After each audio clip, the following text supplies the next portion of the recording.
Hello guys, इस video में हम कवर करेंगे इरिगेशन एंड हाइड्रोलॉजी के ऑब्जेक्टिव क्वेश्चंस। क्वेश्चन नंबर 46 से क्वेश्चन नंबर 60 तक। Question number 46, the relation between probability and recurrence interval is given bye.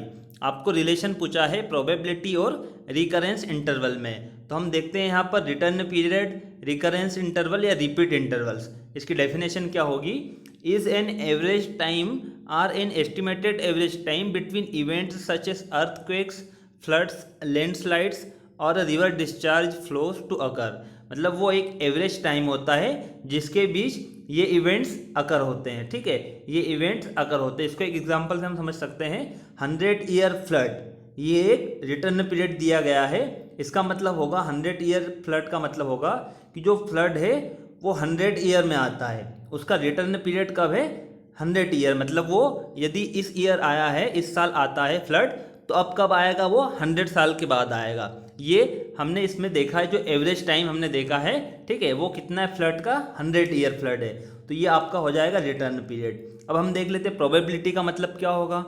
यदि 100 year flood है, इसका मतलब ये हुआ फ्रेंड्स कि जो फ्लड है वो 100 साल में 100 ईयर में एक बार आता है। तो इसकी प्रोबेबिलिटी कितनी होगी?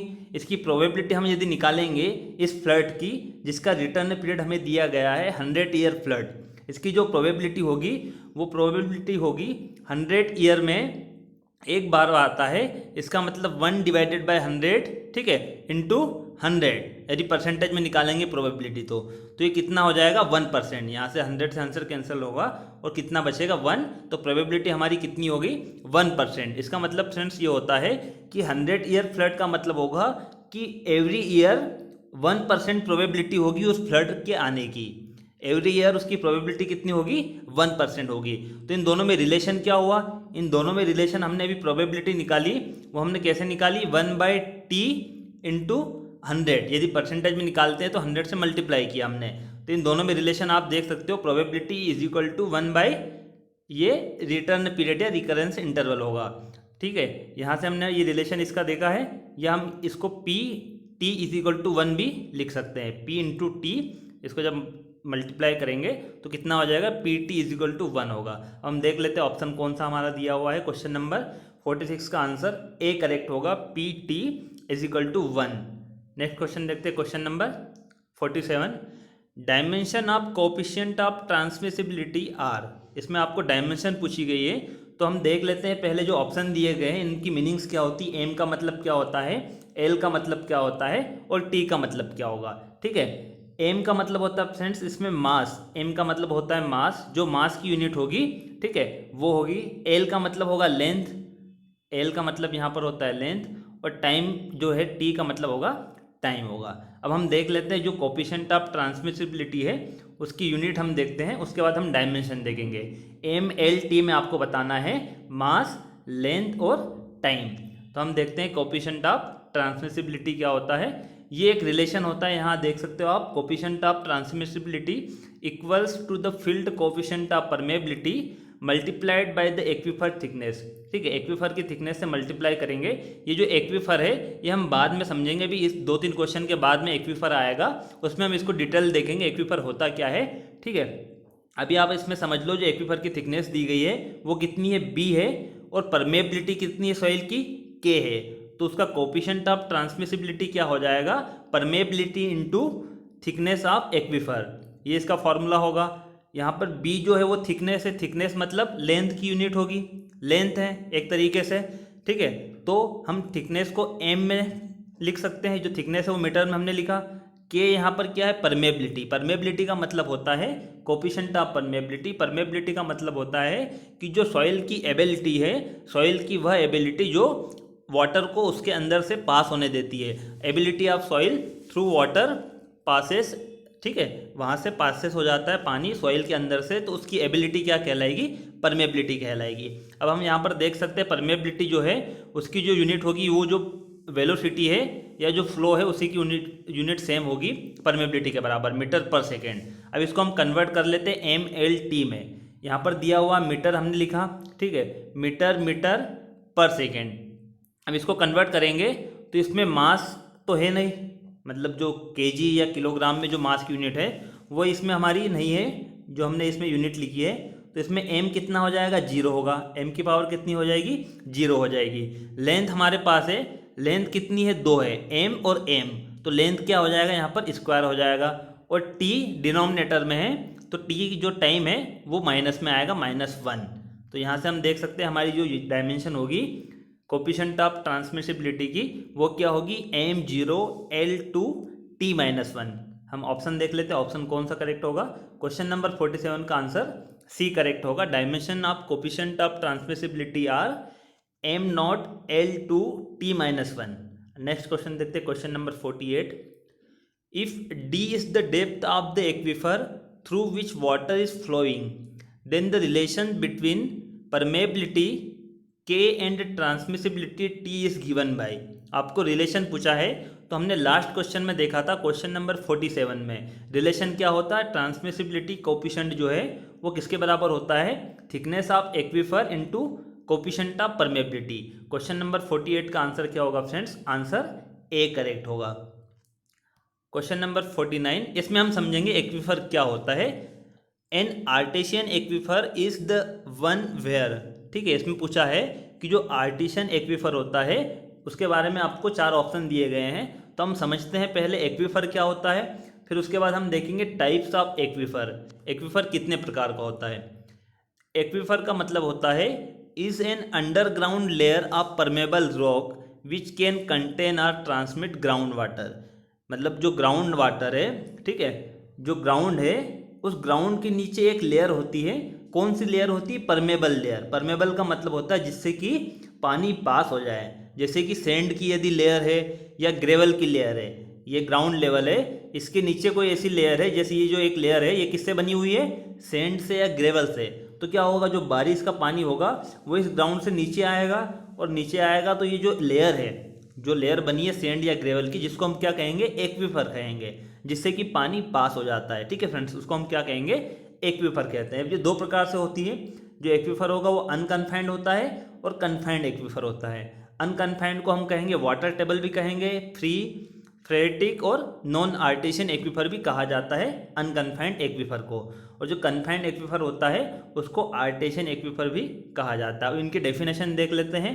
अनकन्फाइंड एक्वीफर क्या होता है, are those into which water seeps from the ground surface directly about the aquifer. मतलब एक्वीफर में यदि डायरेक्टली जो ग्राउंड वाटर है वो डायरेक्टली एक्वीफर में आ रहा है तो वो हमारा कहलाएगा अनकन्फाइंड। अब इसको हम देख लेते हैं, फिगर से समझेंगे तो आपको इजीली समझ में आ जाएगा। ये ग्राउंड है, ये ग्राउंड लेवल है, ठीक है फ्रेंड्स, ये ग्राउंड लेवल है। इस ग्राउंड के नीचे ये लेयर है, ये जो लेयर है वो किसकी है, सैंड, या फिर हम कह सकते हैं कि परमेबल लेयर है, जो कि सैंड या ग्रेवल से बनी है, जिससे कि पानी पास हो जाता है। यहाँ से जो बारिश होगी यदि, तो ग्राउंड से पानी नीचे आएगा और डायरेक्टली किस में आ जाएगा, वो इस लेयर में आ जाएगी जो एक्वीफर है। यदि ग्राउंड का पानी, जो ग्राउंड के ऊपर पानी है, वो डायरेक्टली आता है सीपेज होके, सीप होके, ठीक है, वो क्या होता है, सीपेज होता है या सीप होता है। तो ग्राउंड वाटर यदि डायरेक्टली एक्वीफर में आता है तो वो हमारा कहलाएगा अनकन्फाइंड एक्वीफर। ठीक है फ्रेंड्स। और जो कन्फाइंड एक्वीफर होता है वो क्या होता है, जैसे पानी यहाँ से आता है नीचे, ग्राउंड से नीचे आएगा और यहाँ पर अनकन्फाइंड एक्वीफर में आया, उसके बाद एक इम्परमियस लेवल आ गई। जो लेयर है वो कैसी है, इम्परमेबल या इम्परवियस, जिससे कि पानी पास नहीं हो पाता है, जिससे कि पानी सीपेज नहीं हो पाएगा। ये लेयर आप देख सकते हो, कन्फाइनिंग बेड जो लिखा हुआ है, ये कौन सी लेयर है, कन्फाइनिंग बेड है। इससे पानी पास नहीं हो पाएगा, तो पानी यहीं पर इकट्ठा होगा और इससे पानी पास नहीं हो पाता है। और इस लेयर के नीचे कन्फाइनिंग बेड या इम्परमेबल लेयर है, उसके नीचे कन्फाइंड एक्वीफर है। एक्वीफर मतलब वही होगा, सेम यहाँ भी सैंड की ये लेयर है, ये सैंड या ग्रेवल की लेयर होगी, लेकिन इसमें जो पानी आता है वो डायरेक्टली ग्राउंड से नहीं आता है। जो कन्फाइनिंग एक्वीफर है उसमें पानी कहाँ से आएगा, पानी यहाँ साइड से आता है। जैसे साइड में आप देख सकते हो, यहाँ से जो पानी आता है वो कन्फाइनिंग एक्वीफर में आएगा, या फिर इस साइड से आएगा कन्फाइनिंग एक्वीफर में। तो डिफरेंस आपने समझ लिया अनकन्फाइंड और कन्फाइंड एक्वीफर में। कन्फाइंड का मतलब हुआ है कि जिसमें पानी जो आता है, सीपेज वाटर है, वो डायरेक्टली ग्राउंड से नहीं आएगा, और अनकन्फाइंड में डायरेक्टली ग्राउंड से आता है। ठीक है फ्रेंड्स, हम देख लेते हैं, इसकी डेफिनेशन भी देख लेते हैं। Confined aquifer or artesian aquifer. Are those in which an impermeable layer exist that prevent water from seeping into the aquifer from the ground surface located directly above. Instead, water seeps into confined aquifers from farther away where the impermeable layer doesn't exist. मतलब friends ये हुआ इसका मतलब कि farther away मतलब कहीं दूर पर ऐसी लेयर होगी जो इम्परमेबल लेयर जहाँ नहीं हो, मतलब जहाँ पर परमेबल लेयर हो वहाँ से पानी एंटर करता है कन्फाइंड एक्विफर में. जैसे यहाँ पर हम समझ सकते हैं ये जो लेयर है ये कौन सी लेयर है, परमेबल लेयर है. यहाँ से पानी एंटर करेगा और कहाँ पर आ जाएगा, अनकन्फाइंड में. ये डायरेक्ट नहीं आता है, इनडायरेक्टली आता है कन्फाइंड एक्विफर में. ठीक है फ्रेंड्स, हमारा क्वेश्चन जो है क्वेश्चन नंबर 49, इसका आंसर हम देख लेते हैं. ए दिया हुआ है water surface under the ground is at atmospheric pressure. Option B है water is under pressure between two impervious strata. तो फ्रेंड्स ये हमारा आंसर करेक्ट हो जाएगा. Water is under pressure between two impervious strata. जो दो इम्परवियस स्ट्रेटा है उसके बीच में जो वाटर होगा वो अंडर प्रेशर में होता है, उसको हम कहेंगे आर्टेशियन एक्विफर या कन्फाइनिंग एक्विफर. क्वेश्चन नंबर 49 का आंसर बी करेक्ट होगा. इसमें आप देख भी सकते हो दो कन्फाइनिंग बेड है और उसके बीच वाटर जो है वो क्या है, अंडर प्रेशर है. ठीक है, इसमें जो वेल भी आप देख सकते हो, ये जो आर्टेशियन वेल बना हुआ है, आर्टेशियन वेल का मतलब होगा कि यदि पानी हम कन्फाइनिंग एक्विफर से या आर्टेशियन एक्विफर से यदि पानी लेते हैं तो वो हमारा वेल क्या कहलाएगा, आर्टेशियन वेल कहलाएगा. ठीक है फ्रेंड्स, और उससे हमें पानी क्या मिलेगा, डिस्चार्ज ज़्यादा मिलेगा. अब यहाँ पर आप देख सकते हो जो आर्टेशियन वेल है उससे डिस्चार्ज हमें ज़्यादा मिलेगा, और जो वाटर टेबल वेल है या अनकन्फाइंड एक्विफर है उससे जो हम पानी लेंगे वो पानी हमें कम मिलेगा. किसके कंपेयर में, कन्फाइनिंग एक्विफर के कंपेयर में.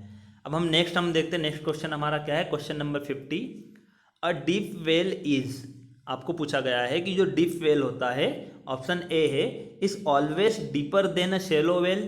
Option B has more discharge than a shallow well. C is weaker structurally than a shallow well. और ऑप्शन डी है both A and B.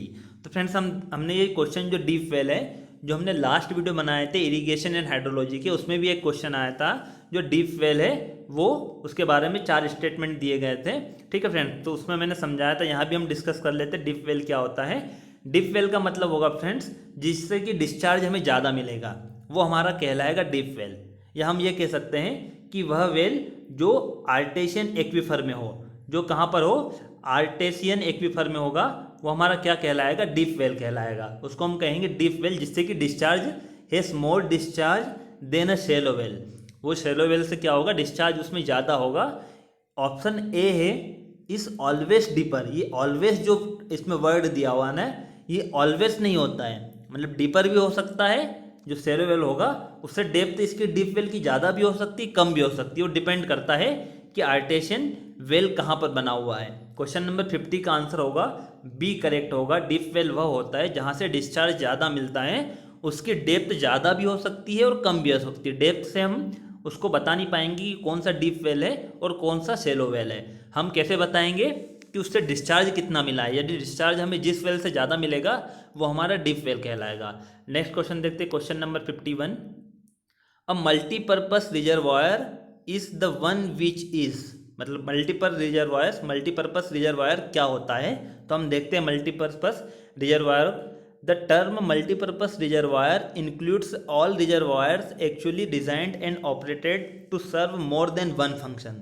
Friends multipurpose नाम से ही आपको समझ में आ रहा है जिसका पर्पस क्या होता है, मल्टीपर्पस हो, जिसका कि हमने ये जो डिज़ाइन किए वो मल्टीपर्पस के लिए, एक फंक्शन से ज़्यादा के लिए किए हो, उसका यूज़ हम एक से ज़्यादा काम के लिए करेंगे तो हमारा वो रिजर्वायर क्या हो जाएगा, मल्टीपर्पस हो जाएगा. ठीक है फ्रेंड्स, हम यहाँ पर देख भी सकते हैं जो मल्टीपर्पस है, जैसे हमने यदि कोई रिजर्वायर बनाया उसको हम यूज़, उसमें जो पानी है उसका यूज़ हमने इरिगेशन के लिए भी किया और वहाँ से हमने इलेक्ट्रिसिटी भी जनरेट करी, वहाँ से हमने पावर भी जनरेट करी. तो उसका यूज़ क्या हो गया, इरिगेशन के लिए भी हुआ है और हमने पावर जनरेट करने के लिए भी किया है.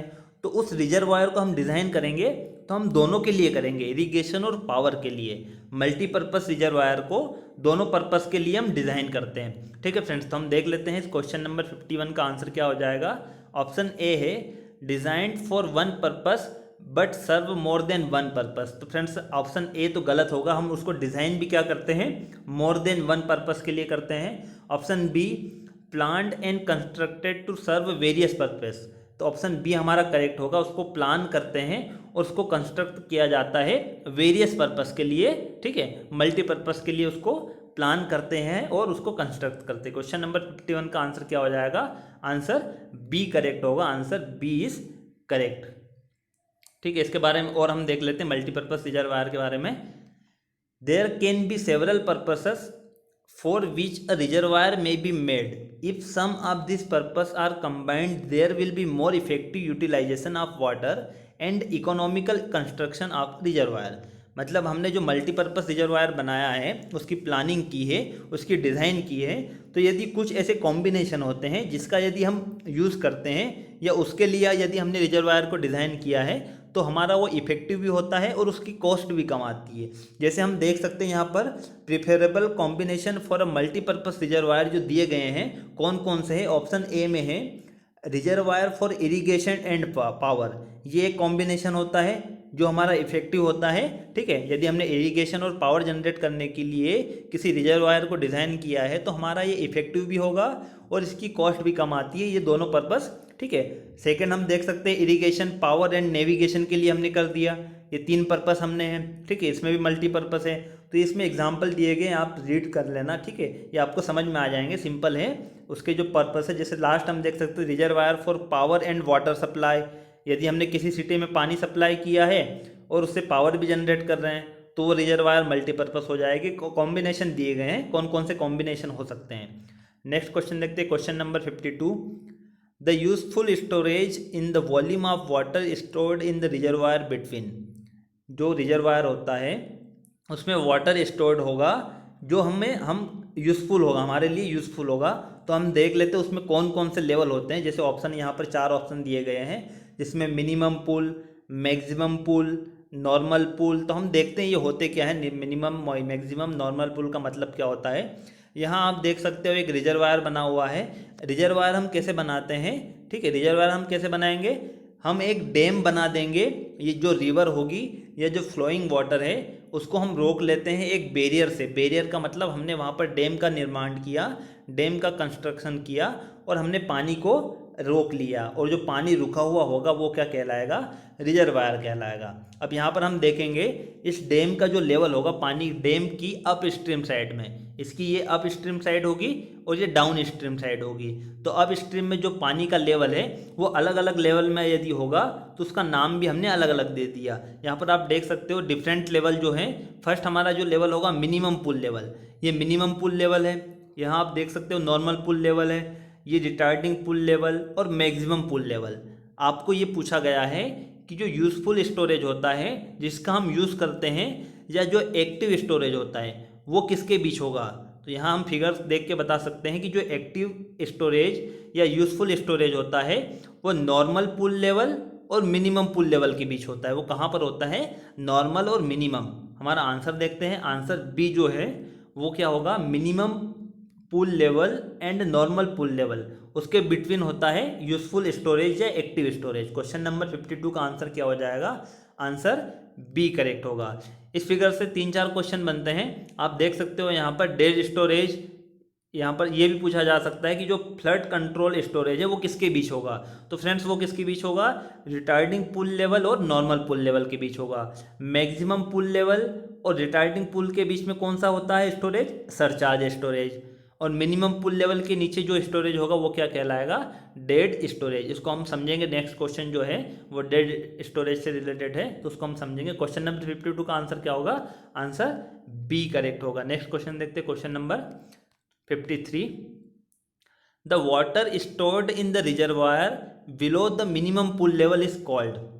ये क्वेश्चन पूछा गया है कि जो मिनिमम पूल लेवल के नीचे वाटर स्टोर्ड होता है वो कौन सा होगा, डेड स्टोरेज। उसको हम क्या कहेंगे, डेड स्टोरेज। इसकी मीनिंग्स क्या होती है वो भी हम समझेंगे, डेड स्टोरेज का मतलब क्या होता है। क्वेश्चन नंबर 53 का आंसर क्या हो जाएगा, आंसर बी हमारा करेक्ट होगा। हम समझते हैं डेड स्टोरेज का मतलब क्या होता है। डेड या उसको हम कहते हैं इनएक्टिव स्टोरेज भी कहा जाता है। इसका मतलब होता है water in a reservoir date can not be drained by gravity through a dams outlet, मतलब जो डैम्स के जो आउटलेट बने हुए हैं उसको हम ग्रेविटी के थ्रू उस वाटर को नहीं ले सकते हैं। उस वाटर को यदि हम यूज़ करेंगे तो पंप के द्वारा हम उसको यूज़ किया जाता है। आप यहाँ देख सकते हो जो फिगर बना हुआ है, इसमें जो डेड स्टोरेज है ये डैम बना हुआ है। डैम के दो आउटलेट है, एक तो ये आउटलेट है स्पिलवे क्रेस्ट बना हुआ है और एक यहाँ पर आउटलेट बना हुआ है स्लूस वे बना हुआ है। इस दो से हम क्या करेंगे, जो पानी होगा वो अंडर ग्रेविटी हमें इस आउटलेट में मिल जाएगा। जो आउटलेट है या डाउन स्ट्रीम है वहाँ पर पानी हमें विदाउट पंप, मतलब पंप का हम यूज़ नहीं करेंगे तो ये जो फ्लो होगा वो ग्रेविटी से हमें मिल जाएगा। लेकिन डेड स्टोरेज में क्या होता है, इस पानी का यूज़ हम ग्रेविटी के द्वारा नहीं कर सकते। इस पानी का यदि हमें यूज़ करना है तो हम पंप के द्वारा इसको यहाँ पर हम यूज़ कर सकते हैं। ठीक है फ्रेंड्स, तो वो हमारा क्या कहलाएगा, डेड स्टोरेज कहलाता है। क्वेश्चन नंबर 53 का आंसर बी करेक्ट होगा। क्वेश्चन नंबर 54 देखते हैं। For a flood control reservoir the effective storage is equal to, आपको पूछा गया है कि यदि फ्लड को कंट्रोल करना है, ठीक है, और हमने जो रिजर्वायर बनाया है उसमें इफेक्टिव स्टोरेज क्या होगा, किसके बराबर होगा। तो इसमें हम पहले समझते हैं वैली स्टोरेज क्या होता है। वैली स्टोरेज का मतलब होता है the volume of water held by the natural river channel, ठीक है, जो नेचुरल रिवर है जब हमने उसमें रिजर्वायर नहीं बनाया है। रिजर्वायर का मतलब हमने उसमें डैम नहीं बनाया है, और डैम नहीं बनाएंगे तो उसमें रिजर्वायर नहीं बनेगा। ठीक है फ्रेंड्स, तो हम जो नेचुरल रिवर है उसमें valley up to the top of its bank before the construction of reservoir is called the valley storage. तो उसमें जितना मैक्सिमम पानी आता है, मतलब जो उसमें रिवर में विदाउट डैम, मतलब डैम का हमने निर्माण नहीं किया, बिना डैम के निर्माण किए उस वाटर का लेवल जितना होगा उस रिवर में, नेचुरल रिवर में जितना भी वाटर का लेवल होगा वो क्या कहलाएगा, वैली स्टोरेज कहलाएगा। ठीक है फ्रेंड्स, वो क्या कहलाएगा, वैली स्टोरेज कहलाता है। तो इसमें हमारा जो क्वेश्चन है इफेक्टिव स्टोरेज पूछा गया है। तो फ्रेंड्स जो इफेक्टिव स्टोरेज होता है वो होता है useful storage plus surcharge storage. उन दोनों को ऐड करने के बाद जब माइनस करते हैं हम वैली स्टोरेज, जो नेचुरल चैनल का होता है उसको जब माइनस कर देंगे तो वो निकलेगा, क्या होगा, हमारा इफेक्टिव स्टोरेज होगा। इसको हम क्वेश्चन को उस फिगर से भी देख लेते हैं। इस फिगर में आप देख सकते हो सरचार्ज स्टोरेज जो दिया गया है, surcharge storage plus useful storage, इन दोनों को हमने प्लस किया। ठीक है, इन दोनों को प्लस करने के बाद हम क्या करते हैं, माइनस कर देते हैं जो वैली स्टोरेज है। उसको जब माइनस करेंगे तो जो स्टोरेज हमें मिलेगा वो कौन सा मिलेगा, हमें मिलेगा इफेक्टिव स्टोरेज मिलेगा। क्वेश्चन नंबर 54 का आंसर क्या हो जाएगा, आंसर डी करेक्ट होगा। लास्ट आंसर जो है वो करेक्ट होगा, question number 54। Next question, question number 55, trap efficiency of reservoir in a function of. आपको पूछा गया है कि जो ट्रैप एफिशिएंसी होती है रिजर्वायर की वो किसका फंक्शन होगी। तो जो ट्रैप एफिशिएंसी होती है उसको हम देख लेते हैं, वो होती क्या है। ट्रैप एफिशिएंसी जो होगी उसका यूज़ हम करते हैं मेजर करने के लिए जो रिजर्वायर में जो सेडिमेंटेशन हुआ है। सेडिमेंटेशन कहाँ पर होता है, डेड स्टोरेज में। जो सेडिमेंटेशन हुआ है उसको मेजर करने के लिए हम किसका यूज़ करते हैं, ट्रैप एफिशिएंसी का यूज़ करते हैं। Trap efficiency is a function of the ratio of reservoir capacity to total flow. जो एफिशिएंसी होती है वो फंक्शन होगी कैपेसिटी और इनफ्लो का। ठीक है, वो फंक्शन होगी कैपेसिटी और इनफ्लो रेशियो का। क्वेश्चन नंबर 55 का आंसर क्या हो जाएगा, आंसर ए करेक्ट होगा। और इसका यूज़ हम कहाँ पर करते हैं, जहाँ पर सेडिमेंटेशन हुआ है, और सेडिमेंटेशन कहाँ पर होता है, डेड स्टोरेज में। ठीक है फ्रेंड्स, नेक्स्ट क्वेश्चन देखते हैं, question number 56, the total capacity of reservoir is 25 million cubic metres and dead storage is 5 million cubic metre. If the average volume of sediment deposition is 0.10 million cubic meter per year, then the usefulness of reservoir will start reducing after।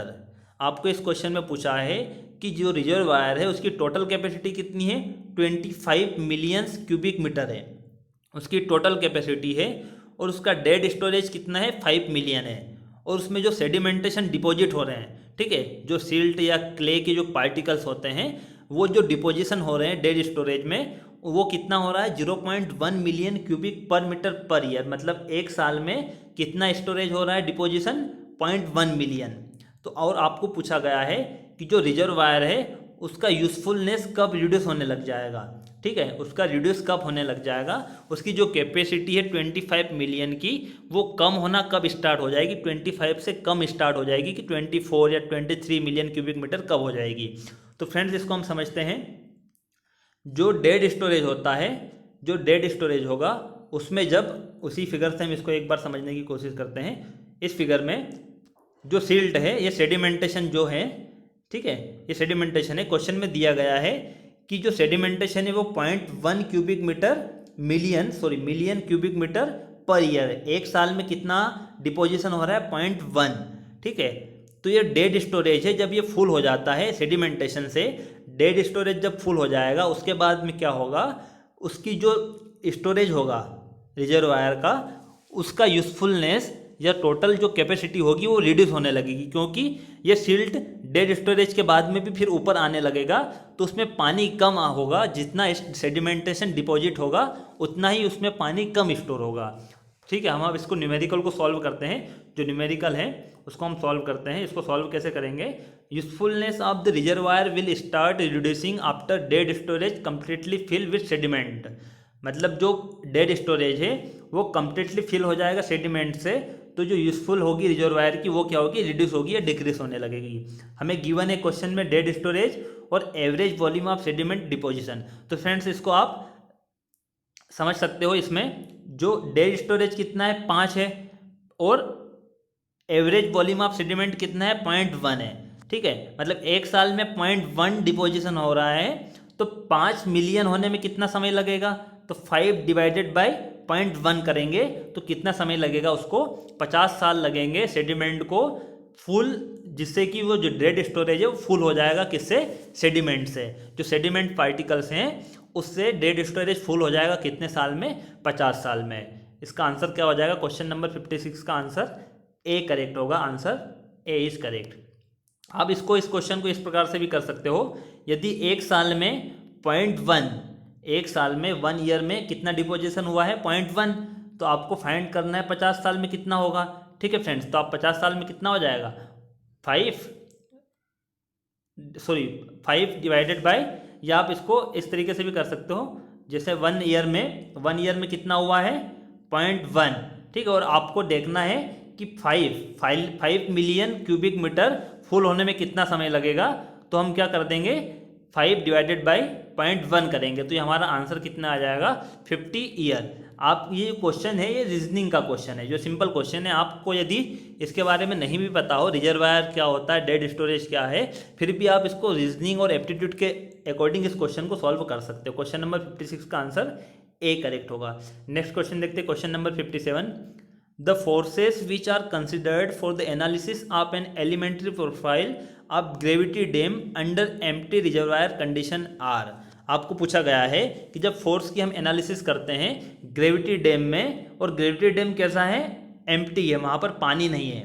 पानी अगर नहीं होगा तो उसकी analysis हम करेंगे, कौन कौन से फोर्सेस हम कंसिडर करेंगे। स्टेटमेंट ए है water pressure, statement B self weight, और थर्ड है अपलिफ्ट, और लास्ट स्टेटमेंट दिया गया है fourth pressure due to earthquake. तो हम देखते हैं एलिमेंट्री प्रोफाइल, यहाँ पर आप देख सकते हो, ये जो प्रोफाइल दी गई है ये एलिमेंट्री प्रोफाइल है। किसकी प्रोफाइल है, जब जो डैम है उसका वर्टिकल जो फेस होगा वो कैसा है, वर्टिकल है। जो डैम बना हुआ है वो किस तरीके से बना हुआ है, ये डैम इस तरीके से बना हुआ है कि उसका वर्टिकल फेस कैसा होगा, ये वर्टिकल है, ठीक है, ये वर्टिकल है। तो उसका एलिमेंट्री प्रोफाइल इस तरीके से बनेगा, ट्रायंगल बनेगा। और इसमें जो वाटर का प्रेशर है, पहले हम समझते हैं कि उस पर टोटल प्रेशर कितने लगेंगे जब वाटर फिल है, ठीक है, पहले हम वो समझ लेते हैं। तो वाटर प्रेशर लगेगा, कहाँ पर लगेगा, बॉटम से h/3 पे वाटर प्रेशर लगेगा P, ठीक है। और यहाँ पर जो वेट ऑफ डैम है वो लगेगा इस सेंटर से W पे, और यहाँ से आप देख सकते हो उसकी डिस्टेंस कितनी होगी, इस एंड से B/3 पे होगी। और एक यहाँ पर लगेगा अपलिफ्ट प्रेशर। इस प्रकार 3 प्रेशर लगते हैं जब डैम में वाटर फिल हो, जब डैम में पानी फिल होगा, पानी से भरा होगा डैम, ठीक है। तो उस पर कौन कौन से प्रेशर लगते हैं, वाटर प्रेशर भी लगता है, वेट ऑफ डैम भी लगता है, और अपलिफ्ट प्रेशर भी लगता है। वो हमने एलिमेंट्री प्रोफाइल से यहाँ पर बनाया है। यहाँ पर हम देख सकते हैं वाटर प्रेशर यहाँ पर कितना होगा, 0 होगा, और यहाँ पर कितना होगा, मैक्सिमम होगा, और उसकी वैल्यू कितनी हो जाएगी, B होगी। अब नेक्स्ट हम देखते हैं, इसमें एक और प्रेशर लगता है, अर्थक्वेक प्रेशर भी लगेगा, ठीक है, उसको हमने अभी कंसिडर नहीं किया है। अब हमारा जो क्वेश्चन पूछा गया है, क्वेश्चन में आपको पूछा गया है कि यदि वाटर यदि नहीं है, यदि वाटर फिल नहीं है तो वाटर प्रेशर नहीं लगेगा, और वाटर प्रेशर के कारण ही क्या होता है, जो पानी सीपेज होता है, यदि पानी इसमें भरा होगा डैम में तो पानी का सीपेज होगा, और पानी के सीपेज होने के कारण वो जो पानी सीपेज हुआ है उसके कारण अपलिफ्ट प्रेशर लगता है। अपलिफ्ट प्रेशर क्या होता है, जो पानी सीपेज हुआ है डैम के फाउंडेशन से या जॉइंट्स जो हैं उससे पानी सीपेज हुआ है, उसके कारण जो प्रेशर लगता है ऊपर की ओर वो होगा अपलिफ्ट। तो यदि डैम में पानी नहीं होगा तो अपलिफ्ट प्रेशर भी नहीं होगा। तो यदि डैम में पानी नहीं है तो कौन सा प्रेशर लगेगा उसमें, केवल वेट ऑफ डैम। तो क्वेश्चन नंबर 57 का आंसर क्या हो जाएगा, सेल्फ वेट या वेट ऑफ डैम। अब हम देख लेते हैं करेक्ट आंसर क्या होगा, आंसर ए होगा, only second statement is correct. Question number 57 का आंसर ए होगा, only second statement is correct. Question number 58, when the upstream face of gravity dam is vertical, then the intensity of water pressure at the water surface and at the base respectively will। हम देखते हैं water pressure क्या होता है। This is the major external forces acting on a dam. जो dam पे force लगते हैं, जितने भी फोर्स लगते हैं, विंड प्रेशर भी उसमें लगता है, अर्थक्वेक प्रेशर भी लगता है, अपलिफ्ट प्रेशर होता है, इस प्रकार से उसमें फोर्सेस लगते हैं, डिफरेंट फोर्सेस लगते हैं। तो उसमें जो मेजर फोर्स होता है वो कौन सा होता है, वो होगा वाटर प्रेशर होता है।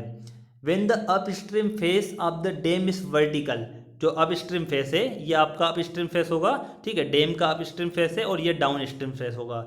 यदि अपस्ट्रीम फेस वर्टिकल है, the water pressure acts horizontally, तो वाटर प्रेशर कैसे लगेगा, हॉरिजेंटली लगेगा यदि जो अपस्ट्रीम फेस वर्टिकल है। The intensity of pressure varies in triangular with a zero intensity at the water surface to a value WH at any depth H below water surface. इसको हम समझते हैं, इसका मतलब क्या होता है, जो वाटर प्रेशर लगेगा वो ट्रायंगुलर शेप में लगेगा, और उसकी जो इंटेंसिटी होती है वो जीरो होती है सरफेस पे, और हमें किसी भी डेप्थ पे निकालना है, स्मॉल h डेप्थ पे निकालेंगे तो वो कितनी हो जाएगी, W इंटू H। W जहाँ पर क्या है, वाटर की डेंसिटी है या यूनिट वेट ऑफ वाटर होगा। और यदि हम यहाँ पर निकालते हैं, ठीक है, मैक्सिमम यदि निकालेंगे तो कितना होगा, वो W इंटू H होगा। क्वेश्चन में आपको पूछा गया, सरफेस पे पूछा गया है और ये मैक्सिमम पूछा गया है, तो कितना होगा, 0 और WH होगा। ठीक है फ्रेंड्स, क्वेश्चन देख लेते हैं। क्वेश्चन नंबर 58 का आंसर क्या हो जाएगा, आंसर डी हमारा करेक्ट होगा। Intensity of water pressure at water surface पे 0 होगी, और उसके बेस पे कितनी होगी, WH होगी, जहाँ W unit weight of water and H is the depth of water. इसमें एक और कॉन्सेप्ट हम समझ लेते हैं, वो क्वेश्चन में नहीं पूछा गया है, लेकिन नेक्स्ट क्वेश्चन कभी एग्जाम में आ सकते हैं। यहाँ पर टोटल जो प्रेशर होता है वाटर का, वो कहाँ पर लगता है, बॉटम से H/3 पे और टॉप से 2H/3 पे लगेगा। और टोटल जो प्रेशर होता है उसकी इंटेंसिटी या उसकी वैल्यू क्या होगी, टोटल जो प्रेशर होगा, टोटल वाटर प्रेशर, वो इस ट्राइंगुलर जो शेप है, इस ट्राइंगल का जो एरिया होगा, एरिया कितना होगा, 1/2 बेस इंटू हाइट। इसका मतलब हुआ 1/2 WH स्क्वायर, ये होगा टोटल वाटर प्रेशर। ये भी क्वेश्चन में पूछा जा सकता है, और उसकी आपको पूछ सकते हैं कि उसकी जो सेंटर ऑफ ग्रेविटी होगी वो कहाँ पर होगी, वो कहाँ होगी, बॉटम से H/3 पे और टॉप से, उसकी लोकेशन पूछ सकते हैं, तो बॉटम से H/3 और टॉप से 2H/3 होगी। क्वेश्चन नंबर 59 है, सेकेंड लास्ट क्वेश्चन है। The uplift pressure on a dam can be controlled by, जो अपलिफ्ट प्रेशर होता है डैम में उसको हम कैसे कंट्रोल कर सकते हैं। तो हम पहले डेफिनेशन देख लेते हैं अपलिफ्ट प्रेशर की क्या होती है। वैसे मैंने आपको समझा दिया एक बार अपलिफ्ट प्रेशर क्या होता है। The uplift pressure is defined as the upward pressure of water as it flows और seeps through the body of the dam और इट्स फाउंडेशन। मतलब जो डैम होती है उसकी बॉडी से जो वाटर सीप हो रहा है, सीपेज हो रहा है, या वाटर का फ्लो हो रहा है, उसके कारण जो अपवर्ड डायरेक्शन में प्रेशर लगेगा वो क्या कहलाएगा, अपलिफ्ट प्रेशर कहलाएगा। और उसको यदि हम रिड्यूस करते हैं अपलिफ्ट प्रेशर को, तो कैसे रिड्यूस कर सकते हैं, अपलिफ्ट प्रेशर को हम रिड्यूस करने के तरीके 3 मेथड्स होती हैं जिससे कि हम अपलिफ्ट प्रेशर को रिड्यूस कर सकते हैं। तो फ्रेंड्स, फर्स्ट जो है, constructing drainage pipes between dams and it's foundation. हमने क्या किया, उसकी फाउंडेशन और डैम में हमने एक ड्रेनेज पाइप लगा दिया, जिससे कि जो भी एक्सिस वाटर होगा या जो सीपेज वाटर है वो उस पाइप से फ्लो होके उसकी डाउन स्ट्रीम में हम उसको डिस्चार्ज कर देते हैं। सेकंड मेथड आप देख सकते हो, constructing cut off walls under the upstream face, और लास्ट है pressure grouting the dam foundation. ये 3 प्रकार की मेथड्स होती है। इसमें जो प्रेशर ग्राउटिंग का मतलब होता है कि जो फाउंडेशन डैम है, डैम की जो फाउंडेशन है उसमें हमने जो कंक्रीटिंग की है वो हमने प्रेशर ग्राउटिंग से की है, ठीक है। उसमें प्रेशर जो पंप होता है उसमें हमने कंक्रीट भर के प्रेशर से उसमें फाउंडेशन में प्रेशर से डाली है कंक्रीट, जिससे कि सीपेज कम से कम हो सके। ये 3 तरीके से हम रिड्यूस कर सकते हैं अपलिफ्ट प्रेशर को। तो ये तीनों स्टेटमेंट जो इसमें दिए गए हैं वो करेक्ट होंगे। क्वेश्चन नंबर 59 का आंसर क्या हो जाएगा? तीनों स्टेटमेंट करेक्ट होंगे। Answer D is correct. First, second and third statement is correct होगा। लास्ट आंसर इसका करेक्ट होगा, डी करेक्ट होगा। लास्ट क्वेश्चन देखते हैं, question number 60। The uplift pressure on the face of drainage gallery in a dam is taken as. आपको पूछा गया है कि जो अपलिफ्ट प्रेशर होता है वो ड्रेनेज गैलरी के फेस पे कितना होगा, ठीक है। तो हम देख लेते हैं uplift pressure define as the upward, ये हमने ये समझ लिया है। नेक्स्ट हम देखते हैं the uplift pressure intensity equal to the hydrostatic pressure of the water at the toe and the heel joint by straight line in between. मतलब जो हमने एलिमेंट्री प्रोफाइल देखी थी, आपको याद होगा जो हमने एलिमेंट्री प्रोफाइल डिस्कस की थी, उसमें अपलिफ्ट प्रेशर जो होता है आप ये देख सकते हो। अपलिफ्ट प्रेशर यहाँ पर कितना है, ये CWH दिया गया है और यहाँ पर ये 0 है। इसको हम ये लाइन से ज्वाइनिंग कर देंगे तो ये किसको रिप्रेजेंट करेगा? अपलिफ्ट प्रेशर को, ठीक है फ्रेंड्स। अब हम इसके बाद देखते हैं, इसके नेक्स्ट जो दिया गया है, sometimes drainage galleries are also provided in the body of the dam which release the uplift pressure built up under it. मतलब जो डैम्स हैं उसमें जो अपलिफ्ट प्रेशर बिल्टअप हो रहा है उसको रिलीज करने के लिए हम कभी कभी क्या करते हैं, ड्रेनेज गैलरीज लगा देते हैं, वहाँ पर गैलरीज बना देते हैं, ठीक है फ्रेंड्स। अब इसमें प्रेशर कैसे रिलीज होता है? The magnitude of the uplift pressure at the face of gallery is equal to the hydrostatic pressure at the toe plus 1/3 the difference of hydrostatic pressure at the heel and toe. ये formula होता है uplift pressure eight gallery का। आप देख सकते हो ये formula किसका होगा? Uplift pressure eight gallery. और अपलिफ्ट प्रेशर एट हिल पे कितना हो जाएगा? WH होता है। और अपलिफ्ट प्रेशर एट टो कितना होगा? WH डैश होगा। क्वेश्चन नंबर 60 का हम आंसर देख लेते हैं। आंसर जो सी है इसका सी करेक्ट होगा। सॉरी, 2/3 ऑफ हाइड्रोस्टेटिक नहीं होगा, ये 2/3 गलत लिखा हुआ। ये कितना होगा? 1/3 होगा। यहाँ पर 2/3 नहीं होगा, ये क्या होगा? 1/3 of hydrostatic pressure at toe plus 1/3 of hydrostatic pressure at heel, ठीक है फ्रेंड्स। क्वेश्चन नंबर 60 का आंसर क्या होगा? सी करेक्ट होगा। आप स्टेटमेंट देख सकते हो, ये जो स्टेटमेंट दिया गया है ये करेक्ट स्टेटमेंट होगा। ये स्टेटमेंट आपका करेक्ट होगा क्वेश्चन नंबर 60 का। हाइड्रोस्टेटिक प्रेशर एट टो, ये question number option A, B आप देख सकते हो। ये आप यहाँ पर हिल और टो पे कितना प्रेशर लगा हुआ है उसके अकॉर्डिंग ऑप्शन दिए गए हैं, चारों ऑप्शन दिए गए हैं। अपलिफ्ट प्रेशर हिल पे कितना होगा? WH होगा। अपलिफ्ट प्रेशर टो पे WH डैश होगा। और अपलिफ्ट प्रेशर गैलरी पे कितना होगा? WH डैश और 1/3 W into H minus H dash. Question number 60 का आंसर सी करेक्ट होगा। Thank you for watching.